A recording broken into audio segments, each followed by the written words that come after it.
If adventure is your middle name, this is the tour for you. Music surrounds us, laughter that found us, whirling around this carousel of pride and wonder. All right, you junior space rangers, listen up. Green Squadron will retrieve the power cells, while the rest of you concentrate on those robots. In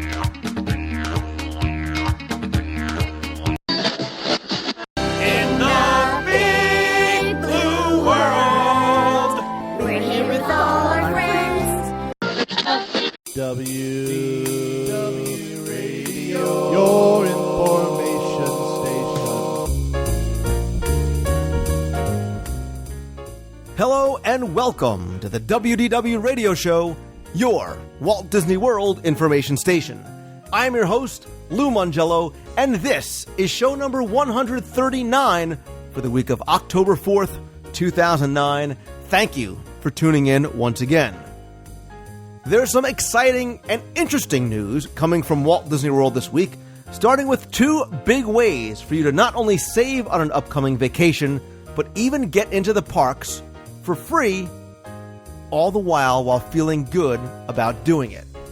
We'll also look at how Disney is moving forward online before looking at two trains, one that's slow and relaxing, and one that may be coming that's quite the opposite. This past weekend in Walt Disney World was fun and exciting for many, as guests from around the world came to participate in one or more special events. In this week's roundtable, we'll look at the WDW Radio private event at the Adventurers Club, our walk-around and review of Epcot's International Food and Wine Festival, the Expedition Everest Challenge, and so much more. Stay tuned to the end of the segment for a new contest where you can win a limited edition giveaway from the Adventurers Club filled with goodies. And as a bonus this week, I'm also including a number of new videos featuring my interview with Gary Vaynerchuk about trying wines at the festival, as well as a two-part video chronicling our walk around World Showcase and live review of the kiosks and events. I'll announce the date and location for our next Meet of the Month in Walt Disney World before playing more of your voicemails at the end of the show, so sit back, relax, and enjoy this week's episode of the WDW Radio Show.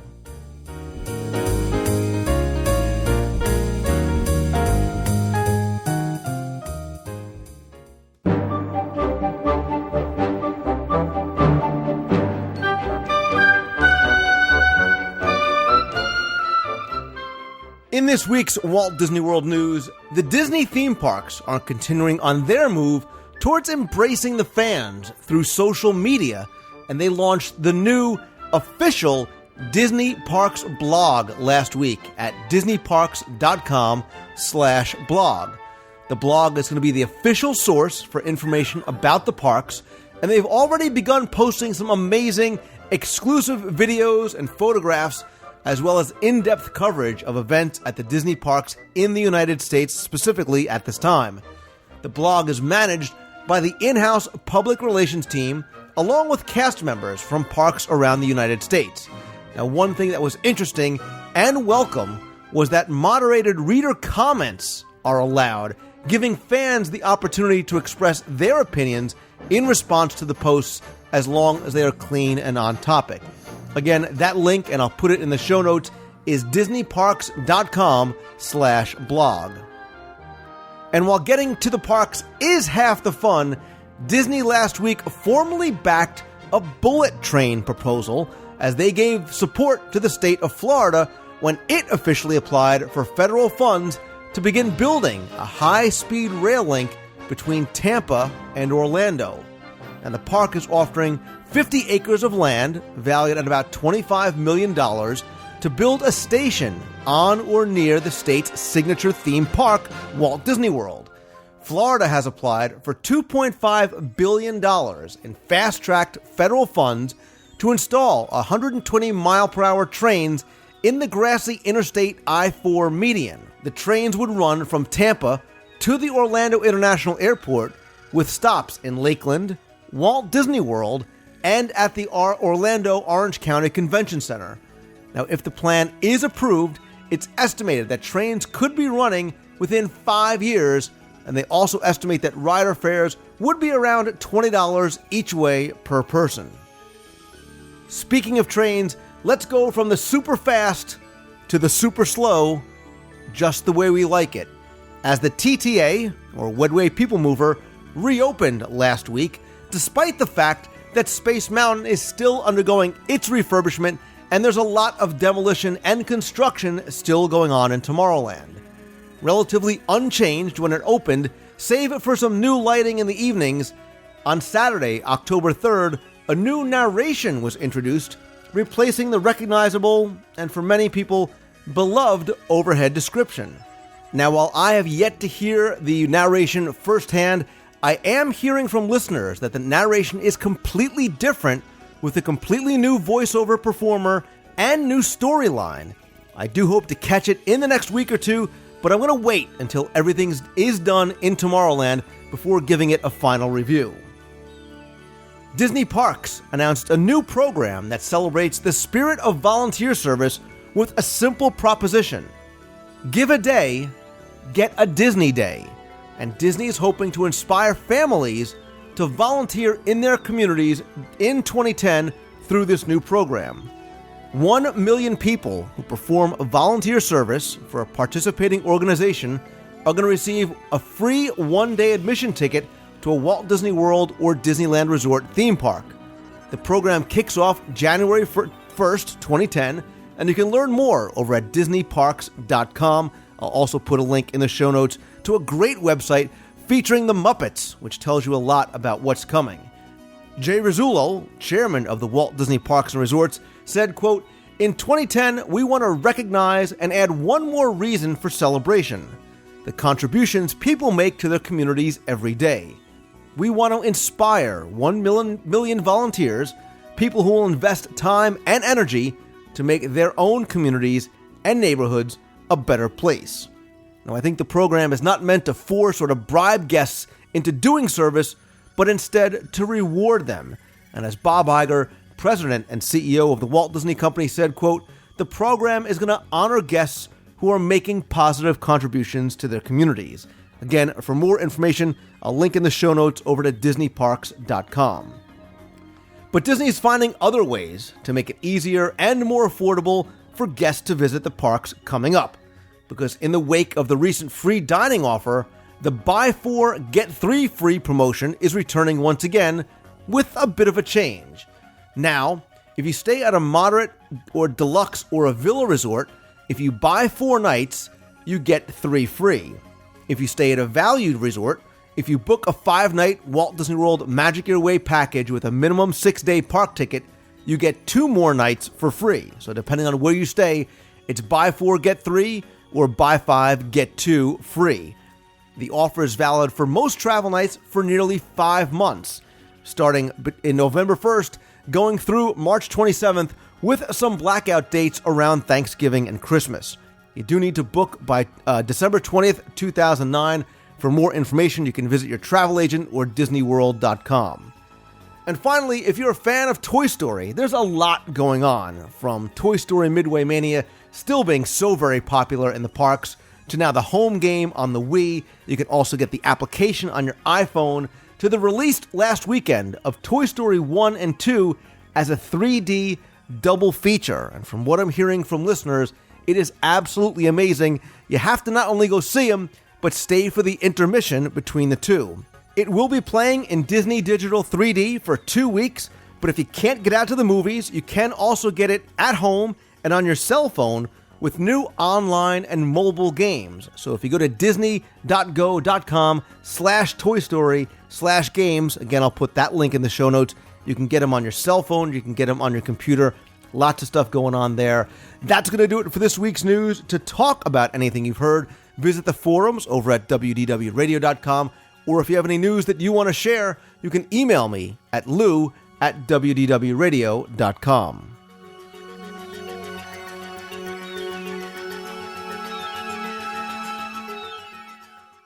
Marching along, we're adventurous.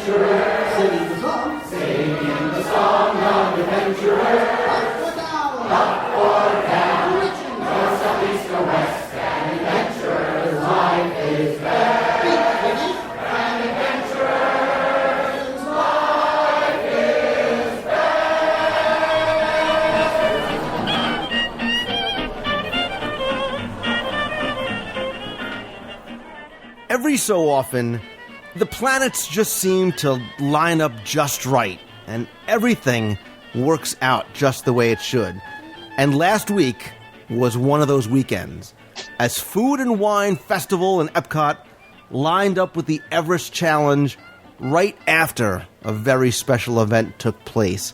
And thanks to just a wee little bit of help from our friends over at Mousefan Travel, we were able to open up the doors to one of Walt Disney World's most beloved and treasured venues, the Adventurers Club. And the entire weekend was a time to make new friends and visit with old ones, enjoy some of the very best that Walt Disney World has to offer at an amazing time of year. So to help share these experiences with those of you that couldn't join us, and may even be thinking about trying one or more of them out in the future, I've brought along some participants to discuss what the events and the weekend was like for them. And joining me this week are those people who were able to recover from the food coma that they had at Food and Wine. Some old faces, some new ones, and in no particular order other than ladies first, we'll start off. We have Becky Mankin from Mousefan Travel. Lori, I still want to be co-host for the day forever from WeWantTheRedhead.blogspot.com. Valerie Drew, former last year walk around the promenade, and her lovely husband and my dining friend, Steve. Ashley, Ray Fisher, girls. Oh, sitting to my left once again. Is this 2 weeks in a row for you? No, well, 2 out of 3 weeks anyway. Back by popular demand, that being her own, Deanna Mongello, and last, certainly not least, my good friend and singing buddy, even though he sang and I didn't, Glenn Whalen. So everybody collectively, welcome back to the show. Oh, thank you, Luke. Oh, hello. Oh, hello. Great to be Nice here. to be back. So wonderful. This is going to be interesting. This is going to be interesting tonight. Fortunately, there are no congaluches, but You sure about that? Yeah. at least not on this side, not down here in Florida. But we could very easily talk about each one of these events: the Adventurers Club, Food and Wine, and the Everest Challenge, really as their own show. But I wanted to sort of recap the whole weekend, and let's sort of start off.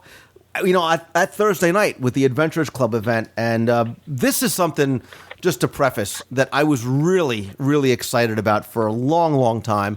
I wanted to do something very special for and with the listeners and the readers, but I knew that it had to be something that was different. And I've always loved the Adventurers Club. Like many people, was sad to see when it closed down. And I always kind of knew in the back of my mind I'd love to do something there.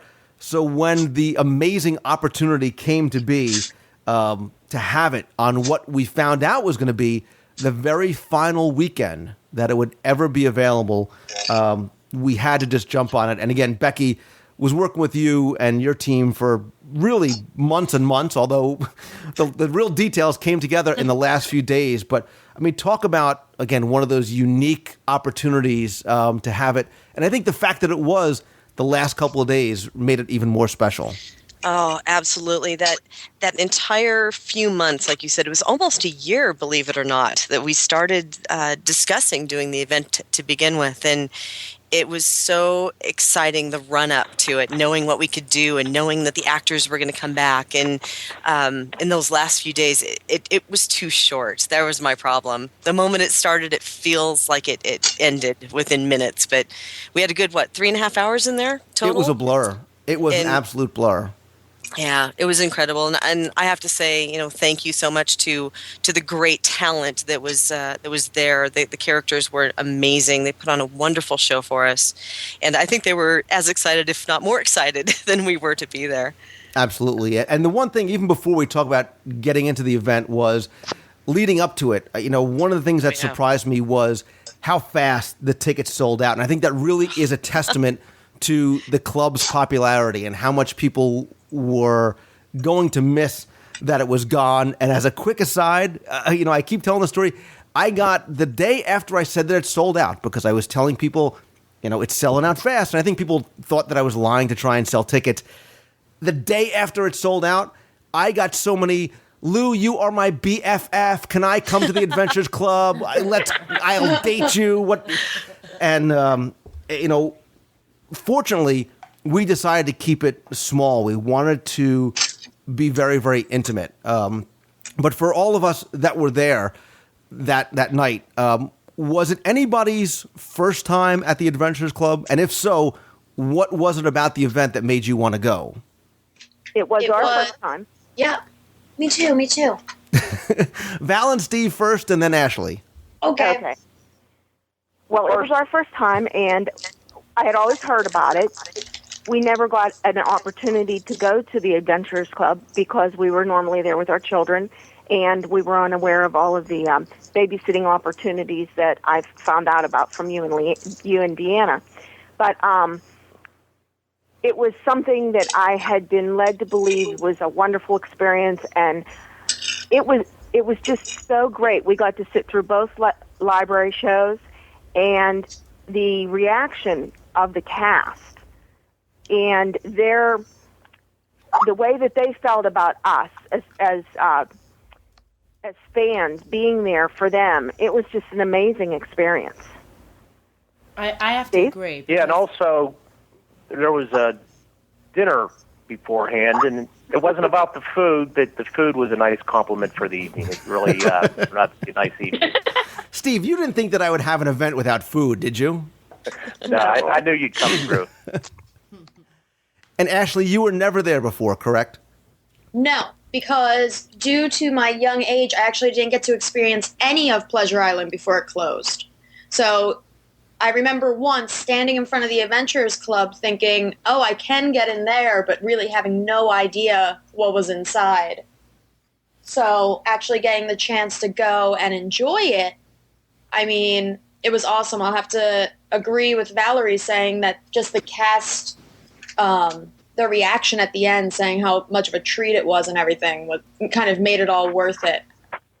Yeah, and for those of us that have been there before, Deanna, Lori, Glenn, it was a very different type of experience. I know, Glenn, you and I got there early, and one of the amazing things for us was just being there. Like, being in the empty club again, we kind of looked at each other and were like, man, this is so cool. Just being able to walk around without 700 people crammed in there on a Saturday night.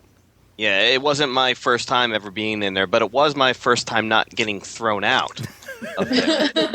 That's a separate show altogether. Oh, okay. All right. But yes, we did have a good 45 minutes with just nobody in there able to take pictures, and it was really exciting walking in, and it really was exactly how, I was scared there were going to be things missing and stuff that had gone away, but everything was intact, and when all the performers were there, every single one of them, it just seemed like we had this incredible event just for our small little group.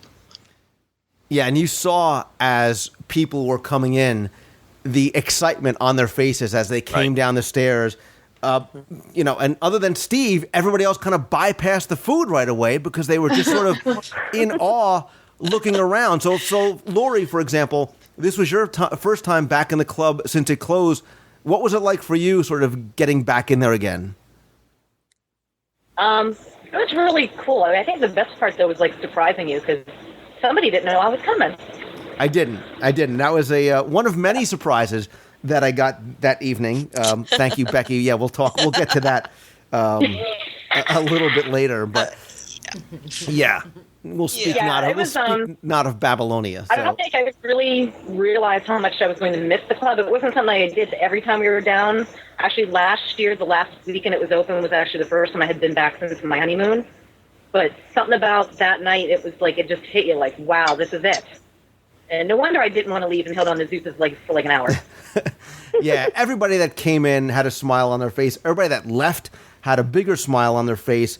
And it worked out really well because the way we did it was we had two seatings. We had a Pamelia seating and a Hathaway seating, which really kind of gave people even more so of an intimate feeling, having a much better flow while one group ate, the other group saw the show. And again, one of the surprises for me were the characters. I wasn't sure. I said, okay, are we going to get sort of a watered-down version of what the Adventurers Club used to be? Are we going to get sort of the third understudy of Hathaway Brown and some other random character? But much to my pleasant surprise, we had everybody. I mean, we had the main characters in there who were interacting and performing and doing all the shows that we know and love with a little more personalization thrown in. And I think that, for me and for a lot of people, really sort of made the event even more special. And again, it having being our first time, I didn't really know exactly what to expect. But the performers, not only were they spot on as far as their comedy, but they really made you feel at home. So you didn't feel awkward whenever, Sweet Pea came up and told my husband told me that she was my husband's first wife. I mean, you just went with the joke. I mean, it was just so much fun. And bear with us, there was no liquor there. Everybody there was just intoxicated with the comedy and the group and the whole feeling of the thing. And I have to hand it to you and Becky that you kept it as small as it was, because it was a perfect size crowd. Yeah, and I'm happy you mentioned the fact that, we decided not to have liquor there, did not want it to be that kind of event. And it wasn't necessary. Nobody looked for it. Nobody missed it. No. The atmosphere, the people, the desserts, Steve, were, like you said, intoxicating enough. And I think that's a great way to describe it. And as the night went on and people got more comfortable and were having a better time, everywhere I looked, it was important for me that everybody was having a good time. And everywhere I looked, everybody was smiling. People were making friends. They were interacting with the characters. The characters were interacting with us. Glenn, I've got to take it aside and say, my friend, you are a trooper. If anybody wants to go ahead and tell the story of Babylonia, please feel free. Okay, so I will. So we're in the... I missed it. I was getting dessert. Okay, well, so after the second... And this is important, too. After the second library show, which was a lot of fun, and it really was going to be that final hoopla. Remember, we had the club on Thursday night. There was another event on Friday night. Disney executives supposedly had it on Saturday, and that was it. That was the end of the Adventurers Club. And the cast members not so subtly hinted to that fact, not so subtly hinted to the fact that Right. Hong Kong might be the place to go to see if you want to visit some of the artifacts again. But they asked if they could come out into the lobby for a little while longer because they were having such a good time. And much to Glenn and Maya's dismay, Babylonia put on quite a show and called us up and called us out. And Glenn, for singing as you did and taking the focus off of me and my bad dancing, thank you, sir. I am forever indebted. But it does live on film. It does live in various on cameras and film. I think there was a couple of video cams around. So a couple. I'm sure that it'll be. I turned around. There was nothing but red and orange lights for red, video cameras and pictures being taken. So I might have seen anything on YouTube yet. Somehow they just knew enough information to be dangerous. Yeah, wonder how. Interesting. I have no idea how that could have happened. But it was great. I mean, it was so much fun. And, look, I certainly don't mind a little or a lot of humor at my expense. But the thing that I liked, too, when it was all said and done and when it was time for the characters to leave, a few of them who got on the mic couldn't finish. You saw that they were tearing up. I mean, there were genuine emotions going on. And I think the fact that they were performing probably for the last time or one of the last times for groups of Disney enthusiasts and Disney fans who wanted to be there not because it was a corporate buyout and that's where their company party was, but because we love the Adventurers Club. We love and we know these characters. I think it meant a lot to them. So I was happy for them in that regard, that they were able to do this at least one more time for people that really appreciated it. It really did make the event magical, I think, on both sides.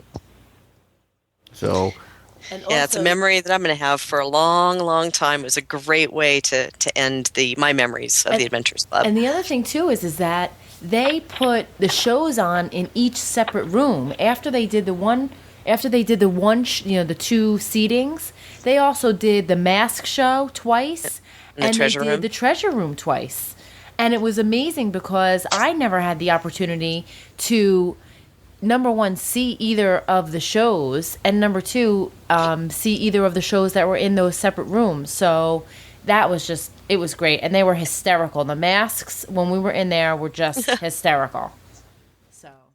So for people who hadn't seen it before, like an Ashley and then Val and Steve, did it live up to what your expectations was? Is it what you thought? Because it's always hard to describe for people what the Adventurers Club is, but I think we got very much a representative evening of what it was like when the club was open. Did it meet your expectations? Was it different? And most of all, did you enjoy it? I thought my expectations. Oh, sorry. I was going to say the same thing, that it went way past my expectations just from what I had heard you describe it as. I mean, I understood a lot of the story, which helped when I went in there. But as far as watching it and just the different improv and everything, it's just something I really enjoy. So getting to see them just be so involved and just really engrossed in what they were doing, I thought it was awesome. I mean, it was great. Yeah, I really enjoyed it. I felt kind of bad that we never got to see it over the years. Knowing the background, like Ashley said, gave me a little bit of a hint of what it was going to all be about, but it was so much better than what I ever expected.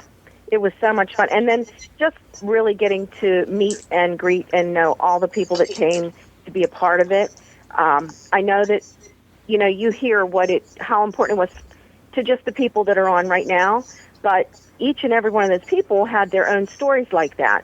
As a matter of fact, Lou, didn't we auction off a set of tickets to the event at Magic Meets? We did actually, and that's a great point because that person came up to me and was so very appreciative, and like many people, they came up thanking me and thanking Becky and Mousefan because they said, thank you for giving us a chance to come back here. And I was like, no, thank you for not making me be here by myself and footing the cost of all the tickets. But they were so, and I thank everybody that came. You made for such a great time for all of us. It was a memory that I will carry with me forever. And some people came from overseas just for this. They came from the UK just for the event. Right. Because they want and I didn't realize that. Right. Yeah, one of the gals was over in the UK, and she was actually on the wait list. We had, after it sold out in that 72-hour time period that it went, like that, she got on the wait list, and we had some spaces open up with some people who had to cancel, and I sent her an email and said, hey, we got a spot. Do you want it? She says, I'm in the UK.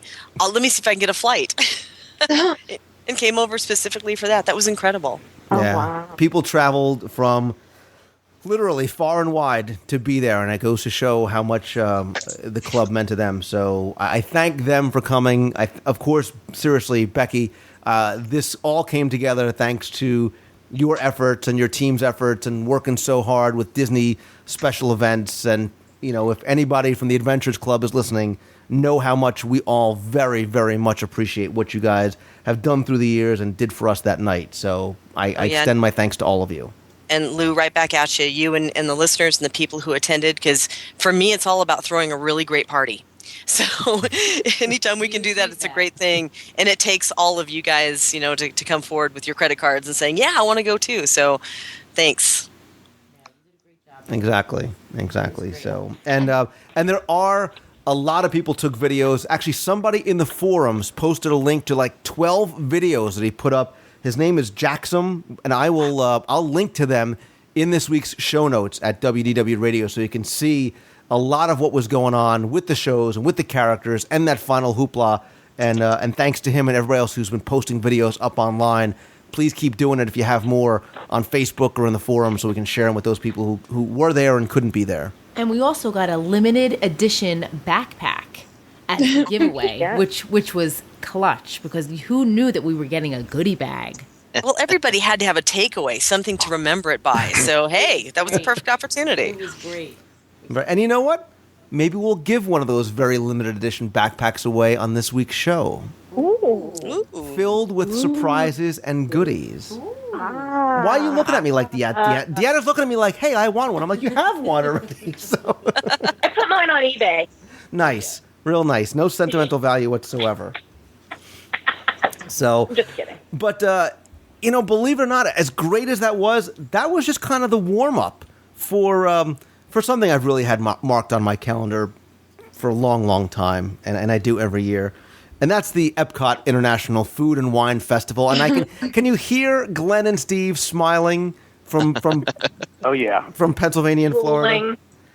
Yeah, we did this last year. We sort of did an impromptu walk/graze around the promenade. I know Val and Steve, you were there, and we recorded it. And I said, let's just record it and do some audio. And I played it for the show. And so many people emailed me and said, oh God, if you do that again, I want to be part of it. And so we said, all right, let's just give it a shot. And we decided to do it on Friday evening, and had a group that quickly swelled, as it were, to I think at one point was more than 40 or so people, which was interesting as we were wandering from kiosk to kiosk.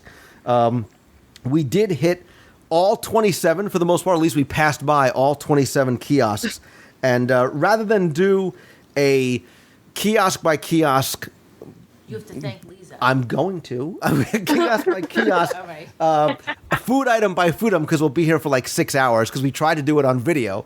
We're going to talk about the event as a whole. We're going to talk about walking around as a whole. I will tell you that I am going to post 2 videos that I do. We did take video of it, and we were able to pare down the video, so I have a 2-part video that we'll post for our walk around food and wine that I will put again in this week's show notes. But yeah, quick thanks to a listener named Elisa who made this small rectangular spiral-bound book, which looks like it was something you could buy in one of the Epcot kiosks, and hopefully someday, for her sake, they will. Yeah, because they are. It's amazing, and she had country by country with the number, with the flag, each kiosk, and on the back it had all of the menu items on there with the little sausage and descriptions and the beer and wine pairings and a star-based rating system. So as we walked around, rather than trying to scribble on our maps, we had this guidebook, and she gave a bunch of them out. So big thanks to her. I'll try and put a picture of one of these in the show notes, or if anybody has a picture of it, can put it up there. These were awesome. And the people in Disney, yes, Ashley, thanks to you going up to everybody with a cast member name tag on, were very, very impressed with this, as were we. It was a wonderful, wonderful addition to our walk around the world. Yeah, thanks, Elisa. I have mine in my hand right now. I never leave anywhere without it. I sleep with mine. Steve, I sleep with my book. To bring it back for Tower Terror weekend. Exactly. Oh, there we go. We had a blast. I mean, we had an absolute blast starting in Puerto Rico and wandering our way counterclockwise, tasting all the different types of foods, trying some of the different drinks. And I'll tell you, it's tough trying to conquer the entire promenade and every single kiosk in one evening. But we did it. We skipped a couple here and there, and my apologies to the motherland of Italy and somebody's motherland of Germany, because we had to skip those because we were just getting way too full.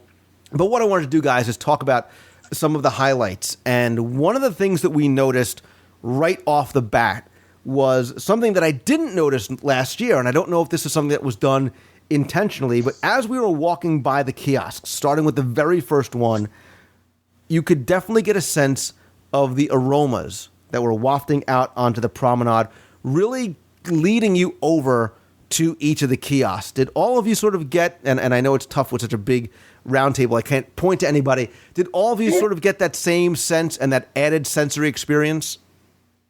Yeah, this year is Yeah. this is the first year they're actually cooking in the kiosks. That's why. Okay. Ah. So all the food's prepared in each individual kiosk, or there's some preparation backstage and then they finish the cooking in the kiosk themselves? Yeah. The preparation, like in the morning, is done in some of the restaurant kitchens, just getting the different stock. But as far as they actually this year have all of the equipment in the kiosks in order to cook those specific items. And they didn't do that before? No, but the purpose was so that when you're on the promenade and walking past the pavilions, that you will feel immersed in all of like the aromas and really feel like you're experiencing those countries and get them to the kiosks. I think it definitely worked. I think it definitely worked. Yes, it worked. Glenn, listen. This is right up your alley when we start talking about food because my stomach's growling again. I'm starving. Did you sort of get that same sense? Because I know you go to Food and Wine like every day. Oh yeah, well yes, yeah.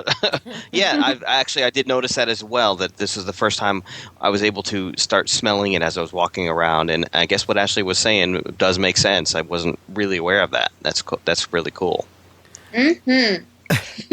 And as we walked around, we noticed a number of classic highlights that you get every year, and again, sort of are brought out, as it were, from the restaurants inside. So things like the cheddar cheese soup from Canada, a staple of Le Cellier, even though it was 109 degrees with 200% humidity, eating a bowl of piping hot soup just seemed so right and so good. Same thing with the gumbo and the étouffée over in America. You forget about the fact that it's so hot when you're eating something that tastes so good.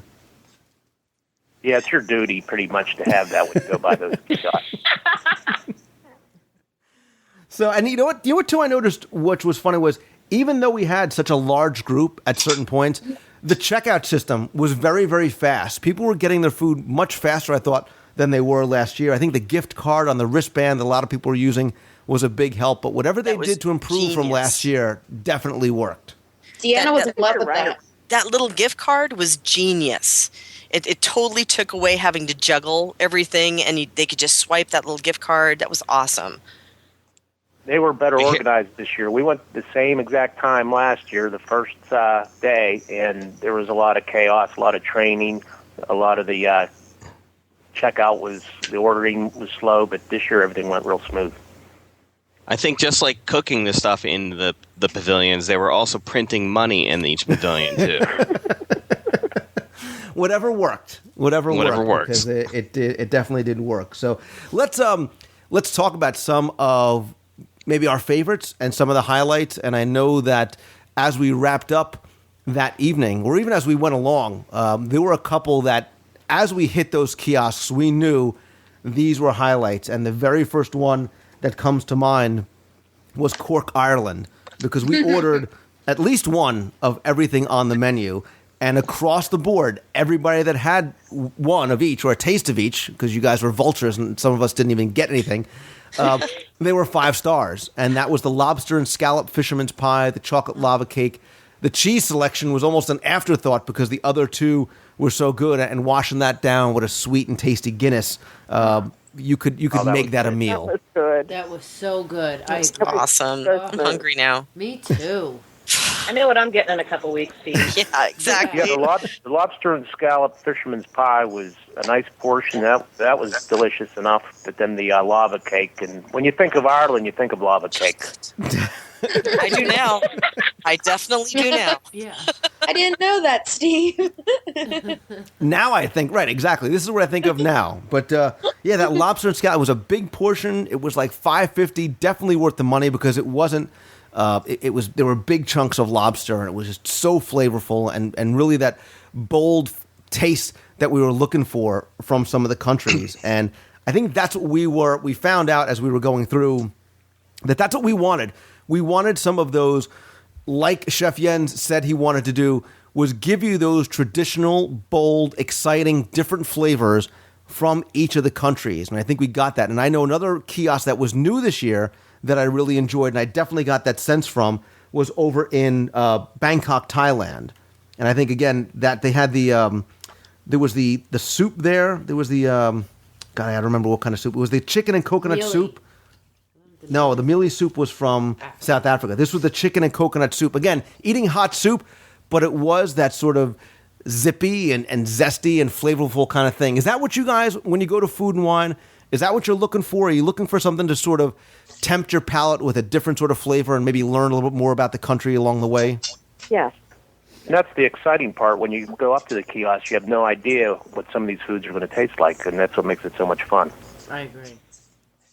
So when you walk by one of the kiosks, and I'll ask you, Lori, because I know you've been a couple of times, do you look at something on the menu and be like, ooh, I've never had that before, let me stick with something safe, or do you say, hey, I'm going to give, the shrimp stew in Brazil a try? It's kind of a mix. It just depends. Like last year when I was there, I decided I was going to go and try escargot, and I did that, and been there, done that, not going to do it again. But this year, it was almost a little different. That I wanted to see things, try different things. I seem to have been on a seafood kick, 'cause I think if there was seafood anywhere, I tried it. But it was all good, except for one thing in France. What was the thing? What was the thing in France? You were not a fan of the escargot? I was not a fan of the milk chocolate creme brulee, right, Becky? Oh, absolutely. The Jell-O pudding is what it was. It was like Jell-O pudding with and not what I expected. I was hoping for a real rich, wonderful creme brulee, and for someone I love chocolate. Yeah, I love chocolate. I love creme brulee. That was just a letdown. Great. So now any chance I had of signing Jell-O on as a sponsor went right out the window. Thank you so much. Jell-O's better than the creme brulee. But Paris redeemed themselves on the Cabernet short ribs. That was excellent. And hidden surprise. Exactly. It was a hidden surprise because you expected to get this big short rib, and what you got was, a small plate of mashed potatoes with like rib meat. Lou, didn't we even say to them, "Where's the rib?" Yeah. Exactly. And somebody said, "Oh, thank God you guys ordered that because I'm not going to order it." And everybody was like, "Oh my God, this is like Northeast comfort food." That's how they described it and raved over. I mean, Glenn, I think, literally licked the plate clean, or Steve, somebody was licking the plate clean at one point. I think you could taste the Cabernet, but it was very tender meat. It was delicious. It was delicious. I could go for that right now. Yeah. I think I'm getting some of that in a couple of weeks too. Yeah, me too. I didn't try it. Yeah. Yeah, and this will go to when we start talking about the tips. You cannot and should not do what we tried to do, which was commando style, hit all 27 kiosks in a 4 or 5 hour period, because you get full and you can't do it and you run out of time, and it's almost not fair to some of the later pavilions because you're not as hungry and you've tasted so many different things on the palate that it almost maybe lessens the experience in some of the later kiosks. That's why we need to have another day that we go back and we start from the other side and work all. Or from American Adventure, I think is where I started going downhill, hitting a wall. That's where everybody started not liking what they were eating, or lightweights. I think, Steve, lightweights. Come on. This tastes like mud. Okay, well, yeah, that was delicious. We're all there, like, together. 2 weeks, we'll just pick up where we left off. Exactly. Well, that's when I got there, and the sushi was gone. And, wow. And that's all I wanted to taste was the sushi, and then Lou was like, Becky ate it all. Well, Becky ate all the sushi. No, Wait a second here. She did not. She went and bought the sushi. No, wait a minute. Let's be. Hold on. Before we start playing martyr, I didn't get any sushi because you were online at the hops and barley stand, and you could only carry 9 beers at once. Oh, that's true. I was getting the beer samples. I remember having something, Deanna. I know, exactly. I seem to remember having one piece of sushi, which I won't be doing that again. So, Deanna, next time I'll grab it and I'll hand it to you. I promise. You got it, babe. It's a deal. You guys, again, please, Glenn, help me out here. Amateur hour, because the sushi, I thought the sushi in Japan, especially that little tuna surprise, I thought was awesome. Tuna sensation. Tuna sensation with the avocado, and there was like a vinaigrette dressing. Yeah, in like it. in a little cocktail cup. Ah. It was delicious. I didn't get any. Deanna ate it all. I did.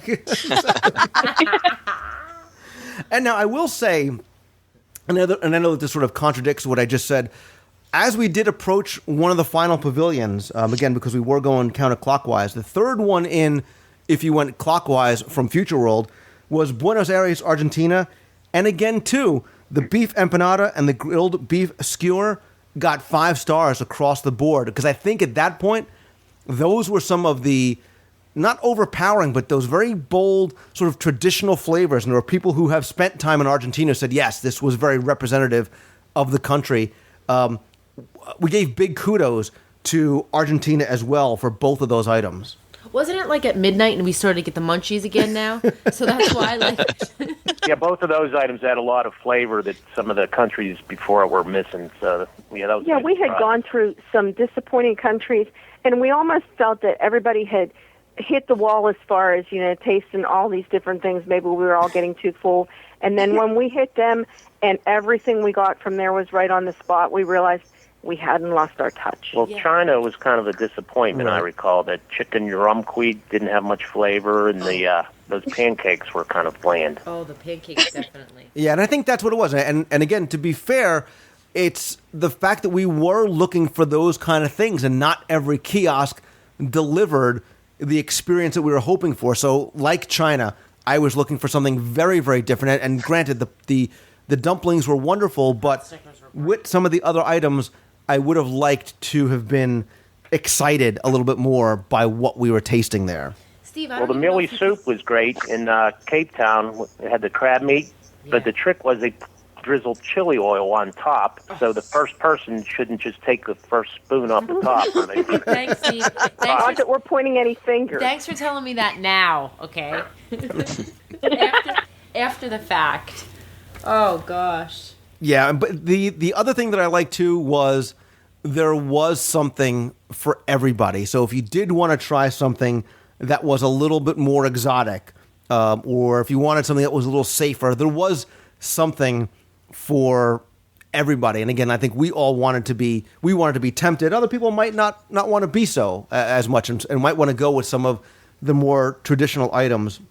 But a lot of the things too, I thought all the food was very, very fresh. I remember the green papaya salad that we had going back to Thailand was phenomenal. It was very light and it was very fresh and it was healthy and it was delicious. And you're right, I'm starving again while we're doing this. Lou, right along those lines, you're talking about there's some people that, like me, I have a very delicate appetite, so I don't eat very much. So they have another offering. They have another offering there, which is the Eat to the Beat concerts that are happening while they're there. And I always go, and I head over there. Take a bite of the beat?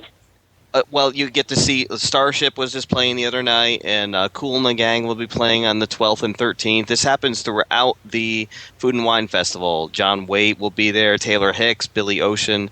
All these concerts are happening in the American Gardens Theater, and it's a great way to top off the evening.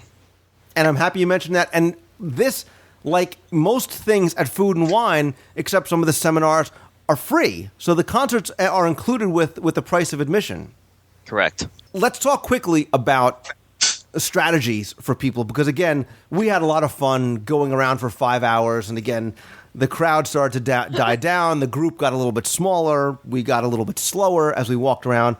But what about strategies for people that are coming to Food and Wine Festival? How would you recommend they approach it? And again, we haven't even talked about things like the signings and the seminars and the tastings and the wine that you can sample there as well. And the party for the senses. Yeah, let's not talk about that, because when we start talking about Everest, we'll get to that. We'll get to the party for the senses. But anybody, feel free. Are there any sort of tips that you guys have, either as a first-timer or as a repeat visitor, for what you would recommend to people who are going to Food and Wine? Lou, it was my first time actually at Food and Wine Festival, actually going to each of the kiosks. And the one thing I would say from following you guys doing it commando style is to maybe not try to do it all in one day. I agree.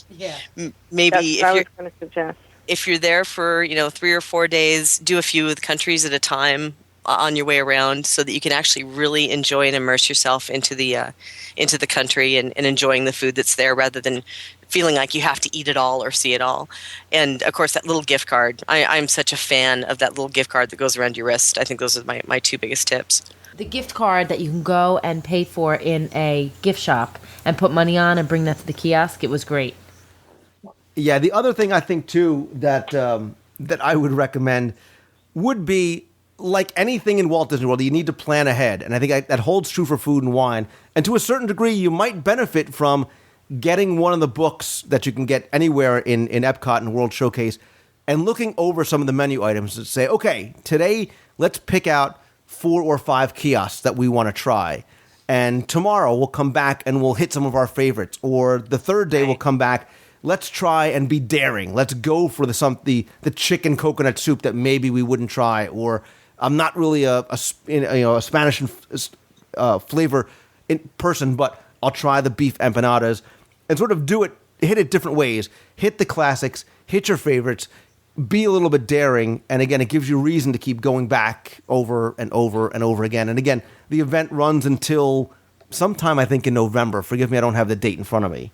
Now, another thing I know that we all were looking at was the bang for the buck, how much food you were getting for the amount you were paying. But I think along that same line, if you aren't, we were hitting it all at once, and so that seemed to be very important to us. But it also lets you realize that there are some things like the lobster scallop in Ireland that could be a meal in and of itself. And then there's other things that are just tastes of things. So, depending on what kind of an experience you want to have, if you're going to go there and this is going to be your meal for the day, then you go ahead and go for some of the bigger things and then taste a couple of little things. Or if you just want it as appetizers in the evening after, a long day in the parks and, you've already eaten, but you might want to try a little bit of something here or there, then maybe try some of those ones that are just more of, a little taste of something different.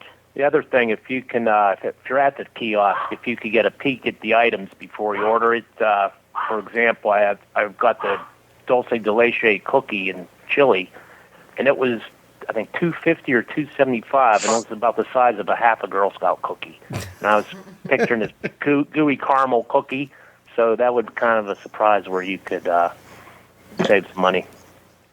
And I really missed the man quiche this year, Steve. They didn't have that anywhere. I know, I was disappointed about it. Weren't you disappointed about that? I was too. Yeah, that was like the buzzword from last year. I think this year the buzzword was olfactory weenie. But we'll save that. That's actually in the and succulent. It's succulent. Yeah, a lot of Succulent. The other thing too is bring a thesaurus, because we start running out of words that are that mean delicious and tasty. Yeah, but everyone's not going to be doing a podcast when they go, so you really don't need the thesaurus. Okay, Lori, do me a favor. Next year, can you bring me a thesaurus? Okay, babe, I'm on it. Thank you. So, again, you definitely should go and check out the video. Watch us walking around. We highlight some of the things we really enjoyed and some of the dishes at Food and Wine. I'll be posting a 2-part video series in this week's show notes. I also posted a third video that I took during Food and Wine. I had some time and I interviewed Gary Vaynerchuk. He is the internet wine guru, a social media expert.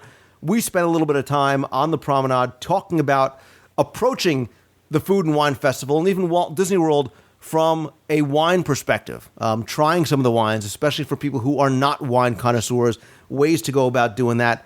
I'll put, again, all those links in the show notes. And again, we'll touch on Party for the Senses separately, because that's a whole other separate event that we should cover in a whole separate podcast. And we didn't get to experience because we were running in the rain. But that's besides the point. So it was really, really fun. Again, so moving on. Moving on to Saturday. Saturday was the day of the Everest Challenge. A quick aside, we also had the meat of the month that day over at Flame Tree Barbecue. Again, it's always got to be near and around food. Such a great group of people showed up. I look so forward to these, meeting new friends and associating names and faces with emails. And again, thanks to people who took time out of their day, out of their weekend, out of their vacation. People came from Scotland, Australia, and England. And I know a lot of those people vacation there for like 3 weeks at a time. But thank you so much for coming by. You never know who's going to show up. I don't know if any of you who were there realized that the Dream Finder was there. Ron, who was the original Dream Finder from Journey to Imagination, was there. And 3 hours later, I mean, we were still sitting there having a great time. So thank you all so very much for coming. And I did enjoy my cold pulled pork sandwich at the end of the day. Valid, Steve. Thank you. You're welcome. But the hallmark of Saturday night was going to be the second annual Expedition Everest Challenge. We ran it last year. This year, I think all of you, except for Becky, who was at Party for the Senses, because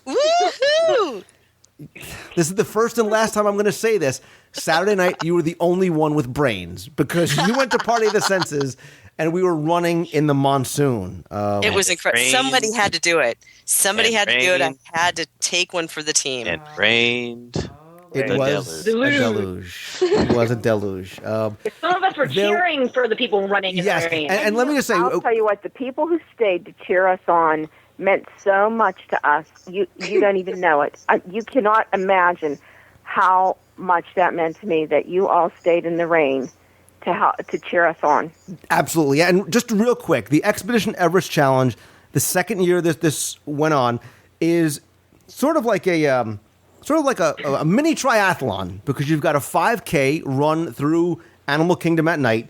You then have an obstacle course in the grassy area by the parking lot, and then you go back into the park for a scavenger hunt before you end at the finish line in Dino Land. It's a very cool, very fun event. Again, Animal Kingdom at night, on stage, backstage. A lot more people this year than last year. And from what I understand, the event actually sold out. We saw a lot of familiar faces. All the Disney World moms from this year and last year were there. It was great until about mile 2. And a half. And the drizzling rain half for you. felt great. Okay? The drizzle was nice. The drizzling rain was great because at that point you're hot and you're sweaty and you need like that cool, refreshing rain. But when it turned into the pelting, stingers in your face that you rain, couldn't see in front of you rain, that was the fun part. That was when the race was on. No, but look. When Glenn and Ashley start actually running rain. Yeah. There you go. We were passing you guys the were runners. ahead of us. The runners gave up and me and Glenn were sprinting. And then when you saw a canoe pass you, you knew it was time Yeah. to, oh my God. Because Val and Steve, you guys ran too, and there were areas literally that were like small lakes. And for a little guy like me, I could drown in those things. Yeah. This year, they should have told us to bring flippers. Yeah. The one area that puddles were about 10 inches deep and about 50 foot long, and we were laughing though. At that point, you just had to laugh. Exactly. I agree. It was such a blast. At one point, you were trying to avoid the rain, and when you finally realized that you couldn't get any wetter, then it just became a big joke. Oh, absolutely. So everybody was just laughing and having a good time with it. I agree. And then by the time we got to the obstacles, it wasn't obstacles. It was pretty much a big mud pit. Uh-huh. Yeah. Which was fun to wade through, too. The rain, I think, like Deanna said, it came at a good time because at one point I'm sitting there and I'm running and I'm like, running is stupid. No, what he am wasn't I running. He was complaining that he could have been at Party at the Senses. Right. Okay, that's all I heard from the second we took off until the second we got to the pouring rain. That he cannot believe he could be at this party right now. So listen, the next Okay, so wait, Val, Turn me down. Val, You that's had all- to turn me down, didn't Val, you? that's all I heard. The whole race. Okay, so the next time you complain that all you get to eat is Pecos Bills, that's because you chose to run because it was stupid. But it was. Nobody listen, said you had to run. It was a blast, and they actually called the race at a certain point because it just got to the point where they told people as they finished the 5K, don't do the obstacle course. You couldn't do the scavenger hunt because our book fell apart because it was just soaked. We were on the cusp of everything they called. When we went over the 5K and headed into the obstacle course, when we got done with the obstacle course, they started telling the people that were running, you don't have to do obstacles. Yeah. Then we go in to the scavenger, and when we get done with the scavenger, they start saying, you know what, you don't need to do the scavenger. So we were like right on the cusp, trying to get through this. And every time we got something, we said, well, we got that much done. And they said, the people behind us, you don't have to do it. Meanwhile, I'm texting you to tell you to just, meet us at the van because I was going to pull it up and just be like, beep the horn and be like, come on, guys, we're going to I was ESPN looking for the Zone. van. Yeah. All I wanted to do was we get something to actually eat. thought about that when we were in the obstacle course. Maybe they're in the van now. Yeah. Well, and listen, for those of you like us who didn't get to finish everything, you didn't get to hand in and check your score, and Val and Steve, you didn't get to experience the whole. Just so you know, your medal looks exactly the same as the guy that came in second. So have no fears about any sort of personal self-worth. You got your medal, and that was always important. We did finish. We were soggy, but we did get everything finished. We did everything. We did our scavenger. We did everything. So we feel very proud of that, it having been our last. Right, and I have to say that, like you said, I want to give huge thanks, not just to the people from Disney and the volunteers who are out there, but people like Lynette and Brian and Ashley and Glenn and Pat and all those people. Listen, I wouldn't have stood out there for you. I mean, I would have, but and Lori. Oh, yeah, Lori. I don't know why I thought you ran. Because we were all soaked and we all looked exactly the same at the end. I did ran. No, you remember? You came looking at me and I'm like, I must really love you because nobody else would stand out in the pouring rain to cheer you on. Yeah, you guys were awesome. And we were the last ones, and when Lori said, yay, for us, she goes, okay, now I'm going to leave. I'll see you all. Bye-bye. Well, you know what then? So Lori... She didn't have party tickets. That's why she didn't come in. Radio. Yeah, and for those of you, unfortunately, that left, you missed, and Glenn, correct me if I'm wrong, and Steve too, the best part of the evening. I don't know if I was hungry or if it was just something, but those are the best appetizers ever at 11:30 at the ESPN Club on the boardwalk. Those nachos were to die for. The wings, I've never everything seen was good there. appetizers consume so fast. Yeah, I agree. Ashley, you obviously haven't hung out with us enough to see. You get me, Glenn, and Steve in the same booth. Watch your hands and fingers because sparks are flying. Keep small children away from these men. Exactly. When we were driving away from Animal Kingdom, I was afraid that Lou was going to bite my hand. Oh my God, I agree. Speak not of my driving through Walt Disney World. Listen, we had to get there before they stopped serving at 11:30. The one thing, the ESPN Club has great food that gets overlooked, I think, a lot of times. I see a future dining review at ESPN Club.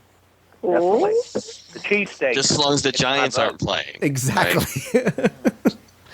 I have bad experiences watching Giant games at the ESPN Club, but other than that, I mean the Everest Challenge. I think Disney does a great job with that event. It's a lot of fun. It's only a 5K.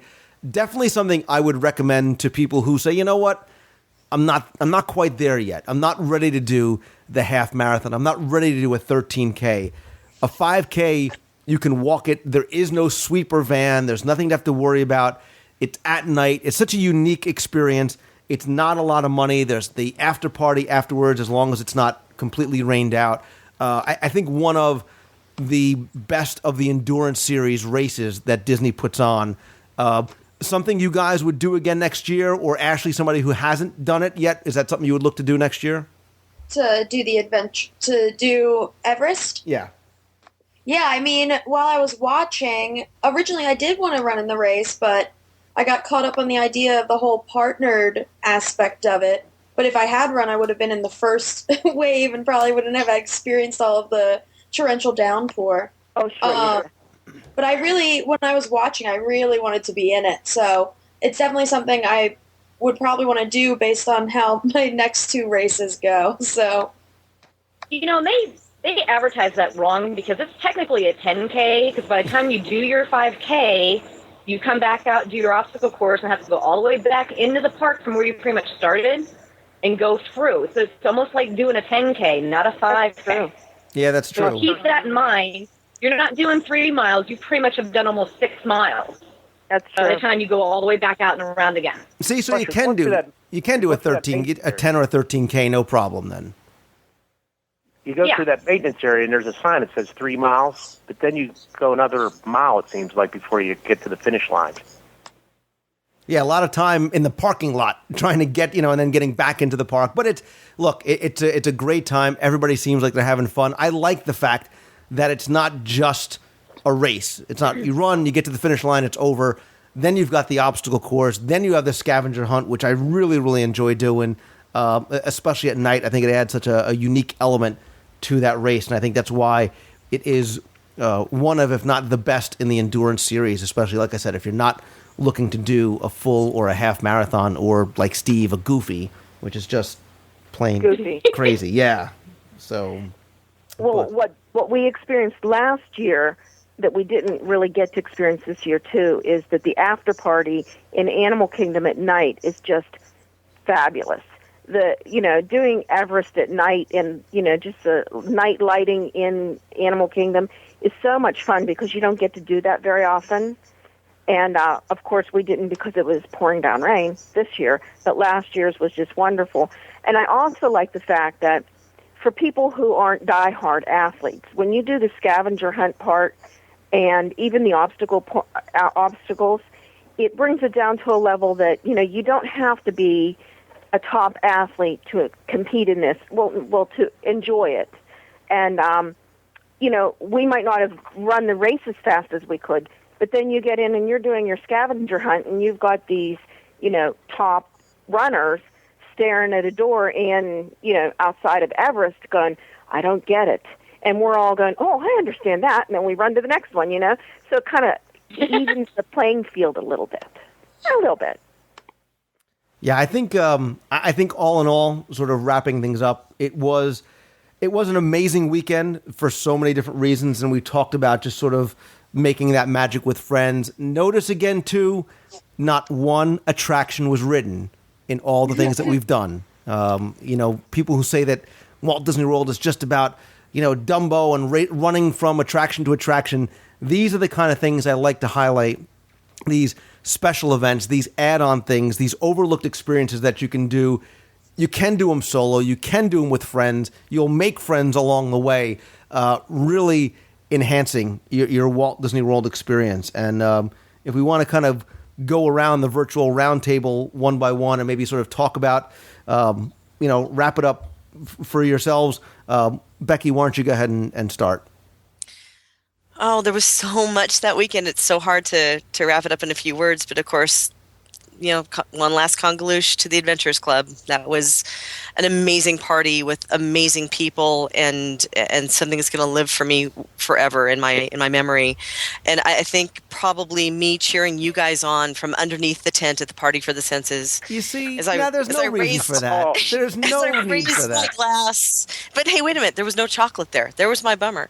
But there was paella, all kinds of wonderful food as I was sitting there all by myself because all my friends were running. How dare you complain that there was no chocolate as we're getting muddy in Animal Kingdom? There was no chocolate. I would have paid money to charity for chocolate. No, seriously, it was a wonderful weekend and just wonderful memories and a great time running around. And Lori and I, we got to drink green, blue, orange, and red, I do believe. So that was it for me. Can't wait for next year. All right. Well, what about you, Lori, with your green, blue, red drinks? I want to go last. You want to go last? Oh, well, co-host for the day. I guess you're given that option. Okay, Glenn. I want to go third from last. Hey, I didn't know that I got to choose. Favorite. I always say that, Disney for me now is the friendships that have forged. So just spending all that time with everybody for, an extended group of people, including our friends, the Gazette Girls adventure that was going on down there. And I did also leave the event with a High School Musical community towel. So nice. Really nice. Yeah. Yes. Ashley, since I'm not going to give you a choice, you're next. Okay. Well, the whole weekend, everything I did pretty much. It was the first time I got to experience Food and Wine, see the Everest, and then go to the Adventurers Club. So, it was awesome all 3 days to just get the opportunity to experience things that I never got to before with everybody that were the right people to experience it with. It wasn't just about what we did, it was about who was there. There was no stress, it was just a bunch of people that were so excited to be in Walt Disney World right at that time and just so psyched about the things we were doing. So that's what was really cool about everything. Yeah, I agree with you. And like I said, there were so many people who, like the Adventurers Club Creed says, at Food and Wine or at the Meet of the Month or whatever, who came in as strangers and they left as friends. And there were stories that were told of people that had met that day and did some pretty amazing things for and with each other over the weekend. And that very much is a testament to those friendships that are kindled because of maybe just because of where we are. Deanna, this tell us about your sort of wrap up the experience for you. Well, I'm giving her the look. Yeah. I have to say also thank you to everyone for helping me out with my wonderful 2 beautiful children, because they were lucky enough to come on this trip. They were supposed to be with Grandma and Grandpa, but Grandma and Grandpa had to make a trip to New Jersey. So, along with me using the wonderful babysitting that Disney provides, my children were taken care of in the evening while I was able to have fun with all of our wonderful friends. And I just want to say it's always good friends, good fun, good food, lots of laughs, and thanks. I'm happy you mentioned food. You're safe. You're safe for another week. Yes. You're not kicked off the island yet. And I think next week I'm going to run my own show about the wrap-up, because I can tell you lots of stories, too, that Lou did not include in this evening's. And I'm going to turn Deanna's mic down at this point. Val and Steve, husband-wife couple. I'll let Steve go first this time. Well, it's a great time of year to go down. A lot of people might miss Food and Wine, but it's something that everyone should try. And if you can couple it with something else like we did, it just makes it a real full weekend, and really looking forward to next year. I had a wonderful time this year. The Adventurers Club event, Becky, I have to give you one more kudo for that. Putting that together for us here at WDW Radio, just a wonderful thing. And meeting new people, Ashley, it was a pleasure meeting you and counting you among our friends. The adventure or the Expedition Everest race is something that I don't think any of us will ever forget. It will be stuck in our minds like like the water inside of our shoes. And then the Food and Wine, of course, my husband shines there. And I just, I bow to him for that. I don't know. I don't know who chose to be next. The opportunity to do this, Lou. We really enjoy the time that we've had with our friends. Excellent. I agree. Who's now second to third to last? I don't know. Is it Lori's turn yet? I'm thinking of Glenn's turn. It is Lori's turn. Glenn's turn? No, I already went. Glenn already went. Yeah. Sorry, I was snoozing. Yeah, that's good to hear. Too much rum, Lori. I'm used to that. It was my second favorite answer. It's your turn, Lori. Well, I thought it was yeah, the whole, it was an amazing weekend. Get to go down and hang out with a bunch of friends. There's not many friends I would go and stand in a monsoon to cheer on. Yeah. But Thank yeah. you. I think my shoes are still wet. I know. But so we just got to end it, and you guys got to sing with me. You ready? Go ahead. Marching along, adventures. Come on, singing. Oh, don't make me sing by myself. I sound awful. The adventure. Come on, Glenn. Up. Go ahead, Lori. Down. I'll make sure to insert cricket sounds here. Congaloosh. Good job, Laura. Kudos to you. Kudos to you. And I'm announcing my retirement from the endurance series at this point. Anyway. Yeah, let's talk about it. So, again,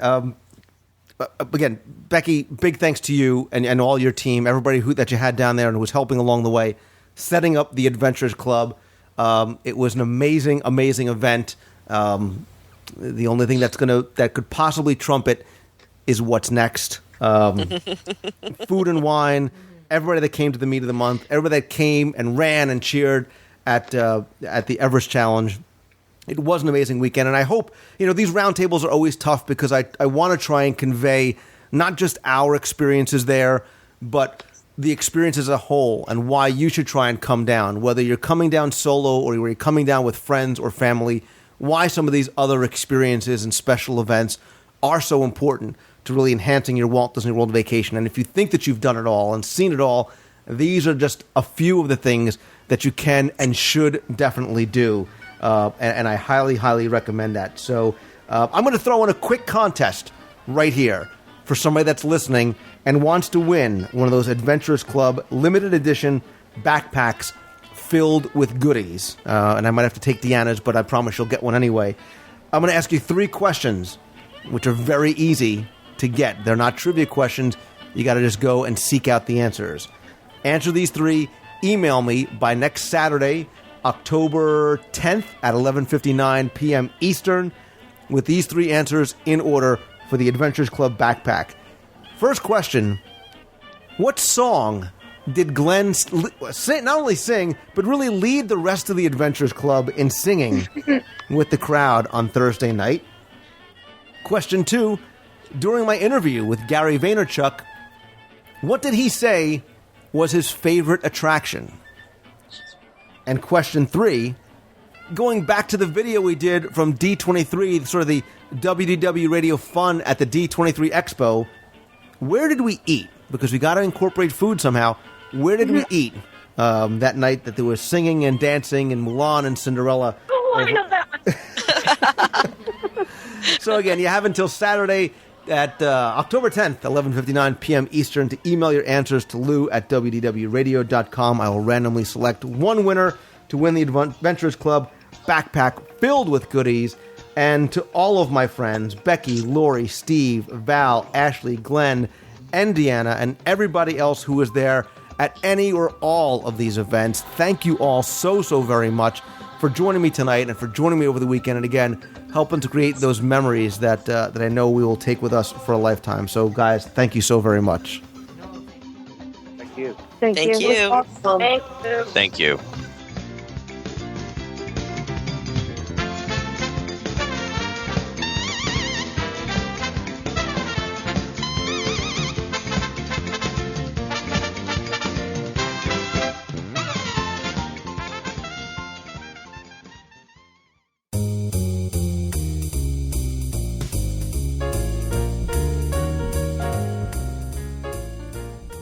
That's going to do it for this week's show. I hope you enjoyed our roundtable discussion, got a sense of some of the excitement and fun that all these events at Walt Disney World seem to bring and how they bring people together. Speaking of bringing people together, big thanks go to Deanna, Ashley, Becky, Lori, Val, Steve, and Glenn for joining me on this past weekend and at the roundtable. Big thanks also go specifically to Becky and her team over at Mousefan Travel for helping me put together such an amazing event over at the Adventures Club. If you missed this one, don't worry, I'm not done yet, so stay tuned. And if you missed the Meet of the Month a couple of weeks ago, please come by and say hi later this month in Walt Disney World. You know I love meeting you guys in the parks, and the next WDW Radio Meet of the Month is going to be Saturday, October 24th at 11 a.m. at Disney's Hollywood Studios. That is the Tower of Terror 13K weekend, actually the last Tower of Terror weekend, and Food and Wine is still going on, which is reason enough to go. We're going to meet over at the studios at the Backlot Express next to Star Tours at the upper level outdoor seating area. We can get together, talk, eat if you like, who knows, maybe even hit Star Wars. After I get denied once again from participating in the Jedi Training Academy due to my height and probably my age, RSVPs not necessary, but it's always nice to know who's coming. I'm going to post meet information in the forums and on Facebook, so please let us know if you're coming at either or both of those places. Speaking of Facebook, please come by, join the WDW Radio Show fan page, friend me up there as well, and follow me on Twitter, and that's twitter.com/Lou Mongello. A lot of you have contacted me. Yes, I am still very excited and looking forward to our cruise on the Disney Dream in 2011. More information is coming very, very soon, so stay tuned over the next few weeks for more information. Also on the site, like I said, don't forget I have more new videos. You can find all of my videos on the site at WDW Radio. You can find them in iTunes and on YouTube. And again, if you subscribe to the show, and you should, in iTunes, they'll automatically be downloaded as they are released. And this past week, we released a bunch of new videos, including a lot from D23. And I have a couple more exclusive videos coming in the next couple of weeks. Definitely stay tuned for that. Don't forget, while you're on the site, there you can order signed copies of my Walt Disney World trivia books, my audio guides to Walt Disney World, And you'll also find a link over to Celebrations Magazine, the new print publication put out by me and Tim Foster, really sort of celebrating all the magic of Walt Disney World. And if you want to order back issues, subscribe, or even contribute, you can come over and visit celebrationspress.com. Issue 7 is in the mail, so definitely, if you're a subscriber, take a look for that soon. Don't forget, if you have any questions that you want answered on the show, send them over to lou@wdwradio.com. And if you want to be heard on the voicemail, you can call toll-free 888-703-2171. Again, don't forget, follow me over on Twitter. I am going to be doing another WDW Radio Live video broadcast with chat. Come on by. Get in the box. It's a lot of fun. I'll be doing it either from the home studio or possibly even from Walt Disney World. I promise I will do one in the next couple of weeks. Thanks, as always, again, to all my partners and sponsors, including Mouse Fan Travel. Also, if you're interested in buying and selling DVC through resale, go and visit Chantel and her team over at dvcbyresale.com. And if you're thinking about maybe trying out a vacation home, All-Star Vacation Homes has more than 150 within 5 miles of Walt Disney World. They have private pools and spas and kitchens and game rooms, multiple bedrooms, great furnishings, so much more. You can come to the site at WDWRadio.com and get a link over to All-Star Vacation Homes. And as always, my friends, if you like the show, all I ask is that you please help spread the word. Let others know about it. Come by, review the show on iTunes, join the WDW Radio Show fan page, come chat with other fans in the forums.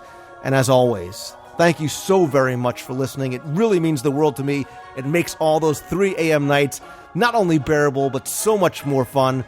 So until next week, I hope you guys have a fantastic week this week. And as always, you know to keep moving forward and follow your dream. Have a great week, everybody. See ya.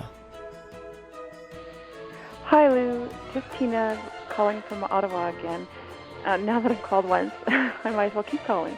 No, what I want to call you about is just to thank you from the bottom of my heart for being so inspirational. You set a great example for young kids and older kids like me, and just for the world in general, to make it a better place, and just to know that you can. I'm a living example of you can, by pursuing your dreams, you can catch them if you really, really, really, really want to. So that's, you know, my Disney dream. I love Disney. I want to write about Disney, and my husband's wants to be the monorail driver. So that was the phone call just whenever ago. Hope you're having a great day. But thanks, Lou, and Justin too as well. It's nice to have people around that really inspire others. Thank you, and keep moving forward. See ya. Hey Lou, this is James in Chicago. Oh my gosh, I love the show, I love the show. Had to say that up front. Just wanted to let you know today is Tuesday, the 29th of September. I was in Chicago at the Bethune Elementary School and was helping volunteer with the Disney volunteers with Southwest Airlines. And we were there to help paint the school and also help plant and create some new classroom areas outside the school and help with landscaping, and had no idea what we were in store for. But oh my gosh, Jay Rizzullo came out and made some announcements about the Give a Day, Get a Disney Day program for 2010, and it was live on Good Morning America. We were so excited, cheering. All had Mickey hands. They gave us Mickey ears, lots of keychains, and Mickey Rice Krispie treats. Then Mickey and Minnie came out, which just capped off the total announcement at the beginning, and then from there they announced that we'd be the first recipients of the free park admission for 2010. So upon our finished projects, we got to sign out, and they gave us our card. So it was amazing. We had a great time. Thought you'd like to know, we were there, started in several different cities simultaneously throughout the day. So I was in Chicago, freezing cold as it was, 50 degrees, about 30-mile-an-hour wind gusts, but it was worth it. We had a great time, and that school is now so much better for it. It's been totally redone. In fact, in our school cafeteria as we're painting, we got to help a couple of the Disney Imagineers place some hidden Mickeys. So I took a picture of one, and the other ones I really can't reveal, but they were so much fun to place. And it was just the most creative, exciting day. so I thought you'd like to know and share it with everyone. So thanks again for everything you do. It's been wonderful listening to all the podcasts, and hope to see you in December. Take care. Bye. Lou, hi, Greg, Seaford, New York. I listen to your show every week. Me and my family love Disney. In fact, we're leaving on October 3rd through the 12th. And stay at the Beach Club. We love the Beach Club 6 years in a row. And your show is very interesting. I enjoy it as I do my paperwork every week. Every time I go in the office, I put it on. A couple hours I spend in the office a day. Listen to shows. Love the show with the chef from Epcot. Can't wait to get there. We go to Food and Wine every year. We love the Beach Club. We just love everything about Disney. My kids, who I've been taking for years, who are not kids anymore, 26, 21, and 15, and my wife and myself just love it. All right, first time I ever called, so I'm just a little nervous. I don't know what to say, but I will call back. So hopefully if you're there from October 3rd through 11th, maybe I'll bump into you. Have a great day and keep doing what you're doing. All right, take care. Bye-bye. Hi, Lou. This is Paul Lally. I am calling you from the Adventurers Club. The Everest Expedition Everest Adventurers Club weekend dinner has just concluded. I'm standing on the zebra mezzanine looking down at everyone, including yourself. And I just want to say thank you very much for putting this together. It was absolutely everything I was hoping for and much, much more. I can't thank you enough for putting it all together. It was wonderful. Thank you very much, Lou. Take care. Lou, this is Kevin Quigley, a.k.a. KevBot on the board. I was at the Adventurers Club thing yesterday, and I just have to thank you again. It was such a fun time. It was my second time ever at the Adventurers Club, and I enjoyed every second of it. I'd never seen the Mask Room. I'd never seen the Treasure Room. And so it was a rare once-in-a-lifetime thing for me. So thank you so much for putting this together with Amy and I got to meet Justin Michoni for the first time, and that was kind of a thrill. So thanks again, and I look forward to hearing your show. Bye. Hey, Lou. It's Lauren from East Brunswick, New Jersey, and I was listening in the car to some episodes. I was a little behind, and I wanted to say two things. First, I was listening to episode 136, I believe, and at the end, the voicemails came on, and a guy named Steve called up and was telling everybody to come to the He's Not So Scary Halloween party, and that he's dressed up and his wife and a group of them in Haunted Mansion costumes. I went in 2007 and actually saw them and thought that they were park characters, and me and my friends went crazy for them. We didn't even realize that they weren't working for the parks until we saw the blue wristbands that they were actually guests for the party. So definitely go see them. And I also have to say thanks so much. I was a box person for maybe 4 hours one afternoon. I couldn't stop watching you guys. I was there when you went to look at the Disney Channel stars and the Mickey Mouse food booth, and that was amazing. Thank you so much for that. I really felt like I was there, and I think I might want to join D23 and go to the expo next year. So thanks so much for everything, and I'll talk to you soon. Bye. Hi, Lou. It's Tim Begonia from Mequon, Wisconsin. My wife, my 3 children, and my sister-in-law, Megan. Say hi, Megan. Hi. We're in the world, and we are riding the TTA. We just came out of Space Mountain, and it looks very interesting. Got some lights on, and it looks very exciting, so we cannot wait. Of course, we won't be back for quite a while, but it'll be old news by the time we get back.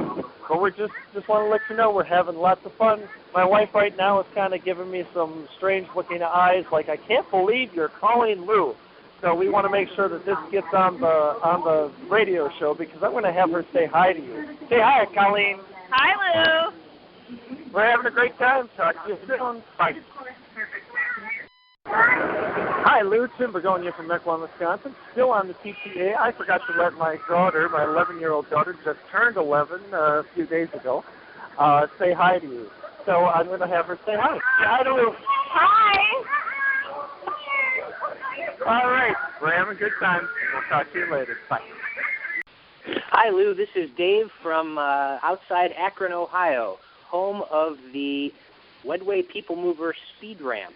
Anyway, I just wanted to share a tip that we're doing with my family as we're getting ready for our trip to Disney World in about a month.